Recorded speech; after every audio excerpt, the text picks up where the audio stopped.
That's the only way eternity in heaven is assured.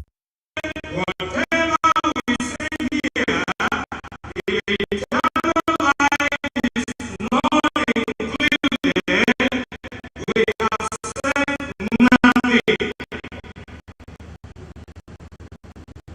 And for everything, Brother Bolu and Dan, if we did not bring in eternity, sincerely we have gathered to waste our time.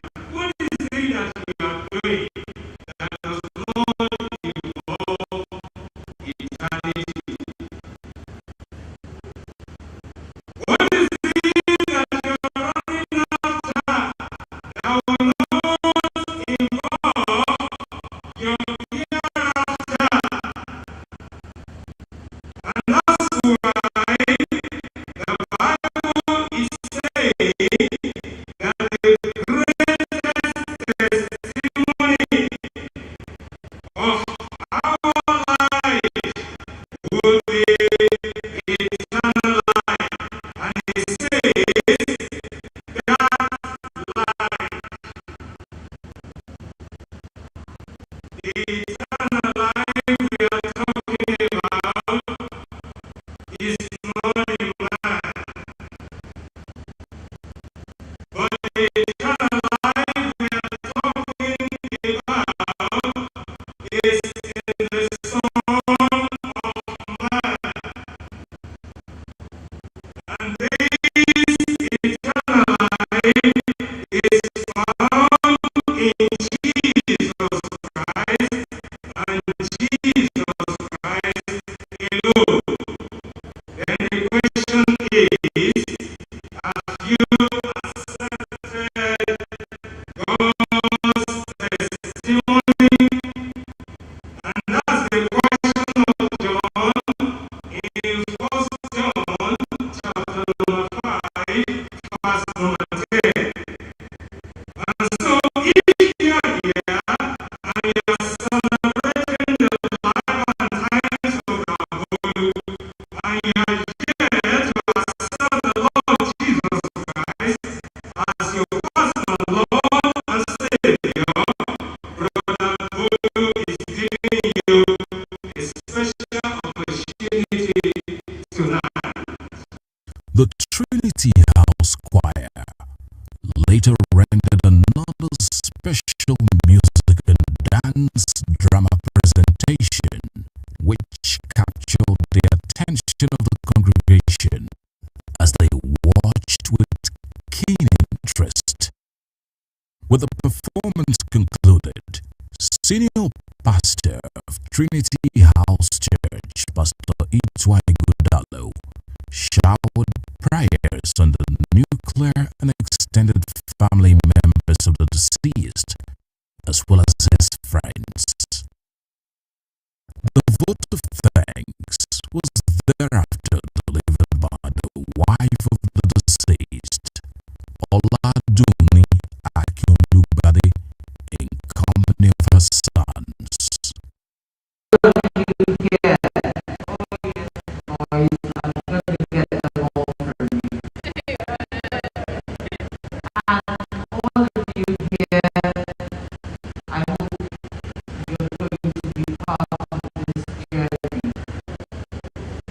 He was a great man. He was a lovely man. He loved me dearly, and I loved him back.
welcome to Biscon Television News Roundup.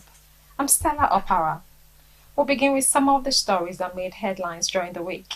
On the national scene, Khan leads protest against plateau killings.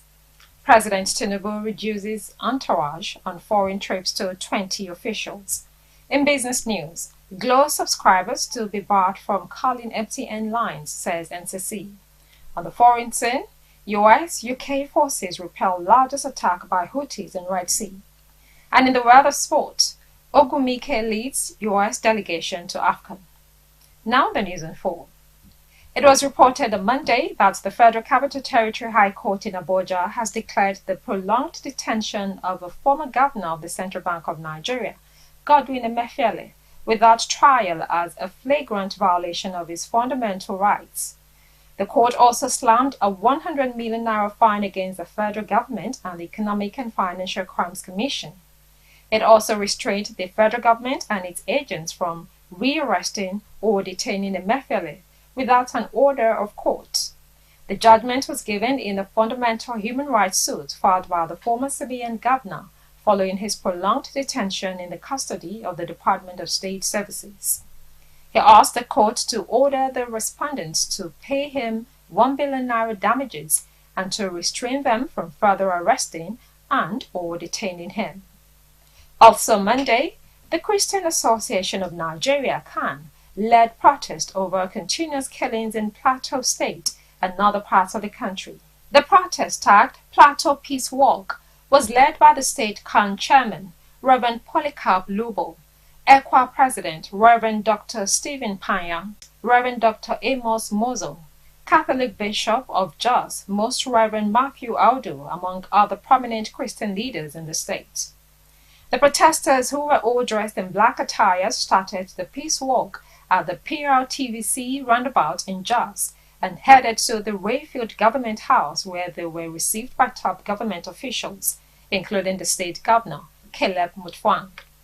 Chairman of the Denominational Leaders Forum in Plateau State and National Vice President of CAN, Reverend Stephen Panya, in a protest letter he handed over to the governor for onward delivery to President Bola Tinubu, said that Christians and people of Plateau State were not happy over the continued attacks and killings in the state. Calling on the president to take drastic action to deal with the situation, Panya particularly called on the Attorney General of the Federation and Minister of Justice as a matter of urgency to initiate the process of officially proscribing the armed terrorist militias responsible for the mindless killings. It was in the news on Tuesday that President Bola Tinubu has approved cost-cutting measures that involve slashing by 60% official entourage on local and international travels. The special advisor to the president on media and publicity, Ajuri Ngelale, revealed this while briefing State House correspondents at the presidential villa Abuja. Ngelale said the directive applied to the offices of the president, vice president, first lady, wife of the vice president, and all ministries, departments, and agencies. Ngelale noted that the office of the first lady and that of the wife of the vice president is now limited to 10 staff members on official trips within the country. The vice president will be limited to 15 members of staff on official trips within the country. The presidential spokesman said ministers are now limited to 4 persons for foreign trips, while heads of agencies can only travel with 2 persons. His Excellency President Bola Ahmed Tinubu has, by his most recent directive, approved a massive cost-cutting exercise that will cut across the entire federal government of Nigeria and the offices of the president himself, the vice president, and the office of the first lady. It will be conducted in the following fashion. 1, the official trips that will be undertaken within the country, that is, when Mr. President or the Vice President travels to any state within the country, the massive bills that accrued due to allowances and ESTA code for security detail coming from Abuja, going and traveling into those states, will be massively cut due to the directive of the President that the security outfits within states whether it be police, DSS, or branches of the military, will frontline his protective detail when he travels to those states. The numbers that the president has now approved for official travel with him that will apply to his principal staff are as follows. On international trips, the president has directed that no more than 20 individuals be allowed to travel with him. That number will be cut down to 5 in the case of the First Lady. 20 for the president, 5 for the First Lady. Additionally, the number in the entourage on official international trips for the Vice President will be cut to 5. The number that will be limited, the number that will be placed as a limit on the wife of the Vice President is also 5. In terms of local trips, the President has approved a new limit of 25 members of staff to accompany him on domestic trips within the country. The office of the First Lady is now limited to 10 staff members to accompany her on official trips within the country. The Vice President will be limited to 15 members of staff on official trips within the country, while his wife will be limited to 10 members of staff on official trips within the country, the same as the First Lady. The development came 4 weeks after the Tinubu administration came under harsh criticism for conveying a massive entourage to the COP28 Climate Change Summit in Dubai, the United Arab Emirates. Now, on Wednesday, the national chairman of the Labour Party, Barrister Julius Abure, said the party's presidential candidate in the 2023 general election, Peter Obi, and Enugu State governorship candidate Chijioke Edeoga are the 2 biggest casualties of Nigeria's flawed electoral act. He said this while receiving in audience the Enugu State governorship candidate of the party in the 2023 election, Chijioke Edeoga, at the party's National Secretariat, Abuja. Abure also announced Edeoga's appointment into the team of the party's committee that will work for the reformation of the nation's electoral act. In the words of the LP national chairman, he said, and I quote, "It is very clear that they robbed the party in the last election. It was done in collusion with INEC officials and PDP government in Enugu State. The whole world is aware of it. Even before you spoke about electoral reforms, the party has decided since last year that we are going to pursue electoral reforms in Nigeria, and that what happened to us in the general election will never happen to us again." End of quote. He argued that the only people that can pursue electoral reforms are those who are victims of the process. Now, the People's Democratic Party on Thursday congratulated the governor of Akwa Ibom State, Umo Eno, on the judgment of the Supreme Court, which upheld his victory at the March 18, 2023 governorship election in the state. The National Publicity Secretary of the PDP, Honorable Debo Ologwangwa, said this in Abuja. He said the judgment of the Supreme Court, the highest and final court in the country, is a victory for democracy and the decisive triumph of the will of the people of Akwa Ibom State in their determination to preserve good governance in their state. He added that the spontaneous jubilation across Akwa Ibom State at the news of the judgment of the Supreme Court shows that the verdict is in line with their expressed will, aspiration and choice at the March 18, 2023 governorship election. Ologwangwa further noted that the party is proud of its leadership capacity, especially in hitting the ground running upon inauguration with the launch of the Arise agenda, leading to monumental achievements in the delivery of life-changing citizen empowerment programs and projects in critical sectors, including agriculture, education, healthcare, among others. On Friday, human rights lawyer and senior advocate of Nigeria, Femi Falana, joined other legal practitioners in Lagos to protest police brutality on lawyers and Nigerians. The protest came especially on the heels of the recent detention of a Lagos-based lawyer, Olumide Shonupe, by the police at Gowon Estate Police Station, Lagos, for 2 days. Shonupe was reportedly hospitalized after detention by the police on December 30, 2023, over an alleged assault of a police officer during negotiations. Days after the development, hundreds of lawyers who condemned this incident and other recent incidents of harassment and assault by the Nigerian police gathered at the Bar Center of the Nigerian Bar Association, Ikeja branch, from where they marched peacefully to the headquarters of the Lagos State Police Command. Briefing journalists in Ikeja, Falana said the 5 branches of the NBA in Lagos met with the State Police Commissioner, Adegoke Fayuade, whom he said assured the lawyers that a thorough investigation has commenced into the incident. We'll take a break now. When we come back, we'll bring you business news. Stay tuned.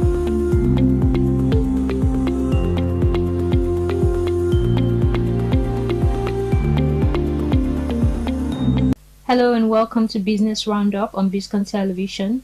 My name is Sarah Abiodun. It was reported on Monday that Globalcom subscribers will not be able to make calls to MTN lines soon due to the non-settlement of interconnect charges. The Nigerian Communications Commission disclosed this in a public notice signed by Director, Public Affairs Department, Ruben Moka. It stated that it granted partial approval for the disconnection of Globalcom from MTN Nigeria Communications PLC. The NCC revealed that at the expiration of 10 days from the date of this notice, subscribers of Globalcom would no longer be able to make calls to MTN but will be able to receive calls. This is not the first time Glo subscribers will be disconnected from making calls to MTN over the same issue. In 2019, MTN, acting upon a directive from the NCC, briefly disconnected Glo subscribers over a 4 billion naira debt. In December 2018, the telecom regulator approved mobile network operators to disconnect other operators over rising interconnect debt and the failure of the affected operators to pay. According to a source in MTN, Glo owes the firm about 6 billion naira for interconnect fees. In another news, the U.S. trade deficit on Tuesday unexpectedly narrowed in November as imports of consumer goods fell to a one-year low amid slowing domestic demand, a trend that, if it persists in December, could result in trade having no impact on economic growth in the fourth quarter. The report from the Commerce Department has also showed exports declined in November amid cooling demand overseas. Demand is slowly both in the United States and abroad following hefty interest rate increases by global central banks since 2022 to tackle rampant inflation. The Federal Reserve's rate hiking cycle has likely ended, with financial markets expecting the U.S. Central Bank to start lowering borrowing costs as soon as March. The trade deficit contracted 2.0 to $63.2 billion, the Commerce Department's Census Bureau said. Data for October was revised slightly to show the trade gap widening to $64.5 billion instead of the previously reported $64.3 billion. Imports of consumer goods fell $4.1 billion to the lowest level since November 2022, led by a $1.9 billion decrease in cell phones and other household goods. The Manufacturers Association of Nigeria has faulted what it describes as an armed invasion of Dangote Industries Limited by the Economic and Financial Crimes Commission in relation to the ongoing probe of forex allocation to 52 firms. According to a statement signed by MAN's Director General, Segun Ajayi Kadir, the association said it received the news of the invasion of the Dangote Industries Limited by dozens of Economic and Financial Crimes Commission operatives with great shock. The association noted that while it is not averse to the conduct of due investigations into the activities of the companies, such inquiries should be done appropriately and devoid of the sheer brigandage that was seen on display. An effort to make the new established Ministry of Marine and Blue Economy the mainstay of Nigerian economy, stakeholders in the industry has met to chart a roadmap as a guideline to meet the aspiration of present administration of the federal government. President Bola Ahmed Tinubu had visioned the creation of the Ministry of Marine and Blue Economy to help harness the enormous potential for the growth of the economy. While delivering a speech during a stakeholders conference in Abuja, the Minister of Marine and Blue Economy, Adegboyega Oyetola, urged all involved to ensure that the agenda of the federal government is met for the realization of the project. The minister, further speaking, stated that the administration of President Bola Ahmed Tinubu recognizes the need to diversify and pursue economic growth, hence the creation of the Federal Ministry of Marine and Blue Economy, nothing that the establishment of the new ministry is, therefore indicative of the government's appreciation and acknowledgement of the marine resources as a key economic asset and driver. The coming to life of the ministry is also a demonstration of the government's willingness to harness these resources in a sustainable manner in line with global best practices. In another news, the International Labour Organization today has projected that 2 million workers may lose their jobs this year, as the global unemployment rate will be up from 5.1% in 2023 to 5.2%. In the latest report titled World Employment and Social Outlook, Trends 2024, the ILO stated that joblessness and the jobs gap had fallen below pre-pandemic levels, but global unemployment would rise in 2024. It added that growing inequalities and stagnant productivity were causes for concern. The global unemployment rate has dropped in 3 consecutive years, declining from 6.9% in 2019 to 5.1% in 2023. The report indicated that labor markets had shown surprising resilience despite deteriorating economic conditions, but recovery from the pandemic remained uneven as even vulnerabilities and multiple crises were eroding prospects for greater social justice. The 2023 global unemployment rate stood at 5.1%, a modest improvement from 2022 when it stood at 5.3%. The global jobs gap and labor market participation rates also improved in 2023, the report said. According to the report, working poverty was likely to persist despite quickly declining after 2020. The number of workers living in extreme poverty, earning less than $2.15 per person and per day in purchasing power parity terms, grew by about 1 million in 2023.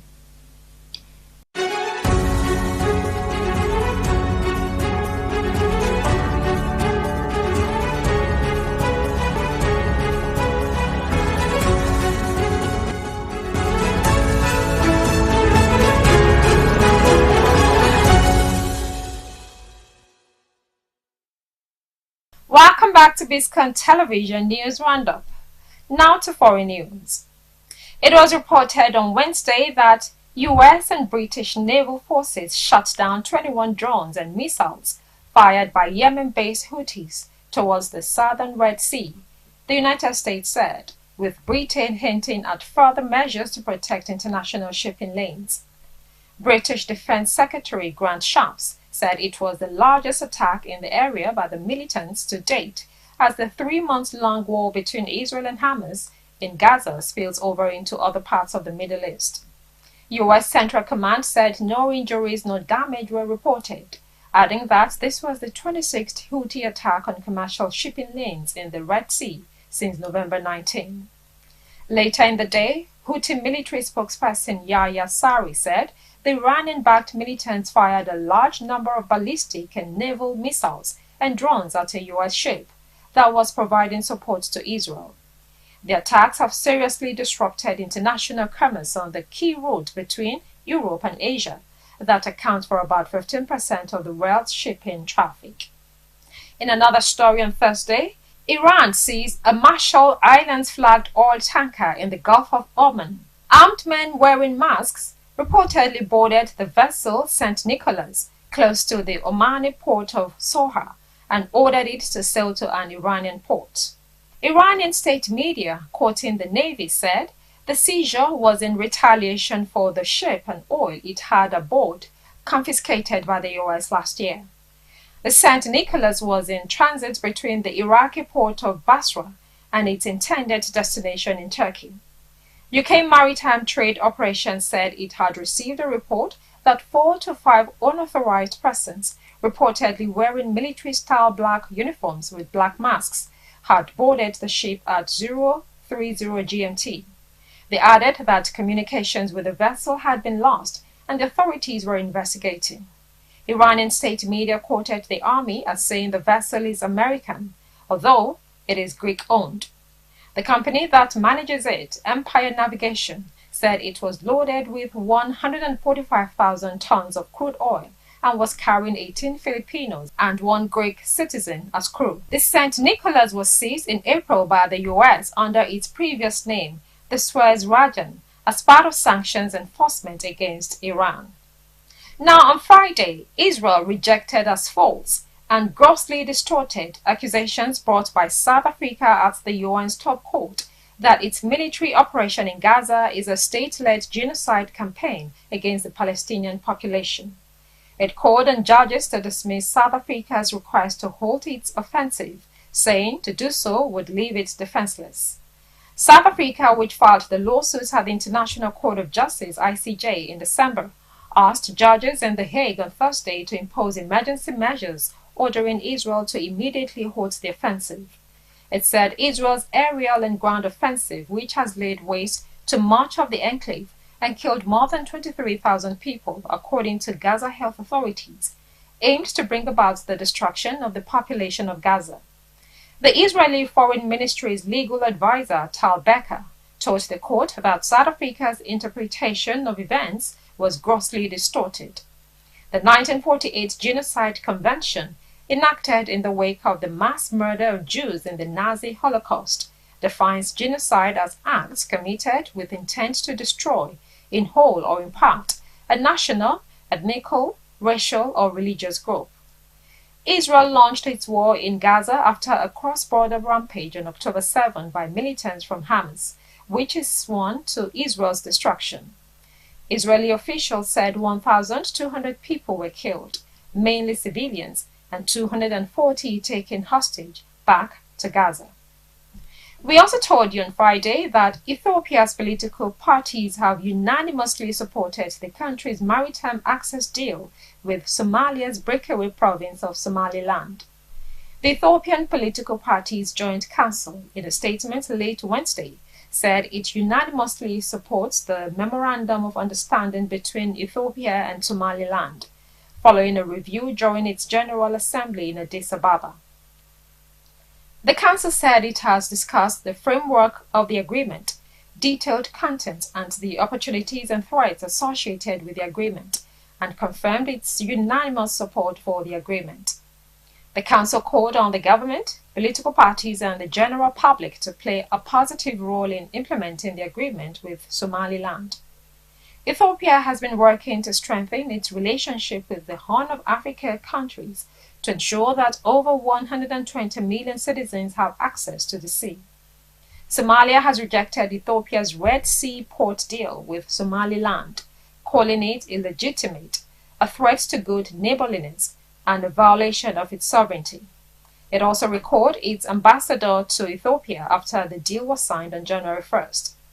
The Ethiopian government has defended its decision to sign the deal and said the agreement with Somaliland will affect no party or country. The deal allows Ethiopia to obtain a permanent and reliable naval base and commercial maritime service in the Gulf of Aden. Ethiopia lost its Red Sea ports in the early 1990s after the Eritrean War of Independence, which lasted from 1961 to 1991. In 1991, Eritrea gained independence from Ethiopia, leading to the establishment of two separate nations. The separation resulted in Ethiopia losing direct access to the Red Sea key ports. Coming up next in sports news, we'll bring you details shortly.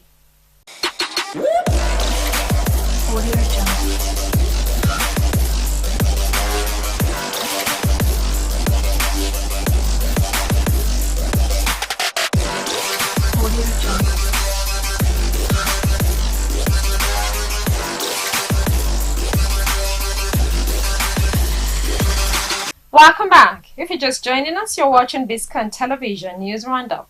Now to the weather sport.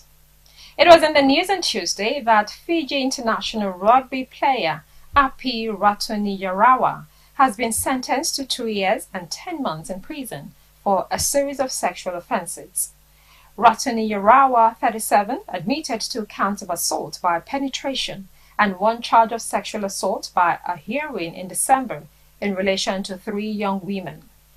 The Fiji lock had been due to feature on the bench for the Barbarians in their match against Wales at the Principality Stadium in Cardiff on November 4, 2023. Cardiff Crown Court previously heard the offences took place between October 31st and November 2nd last year. Ratuniyarawa, who lives in Northamptonshire, denied 2 further charges of sexual assault relating to one of the 3 women.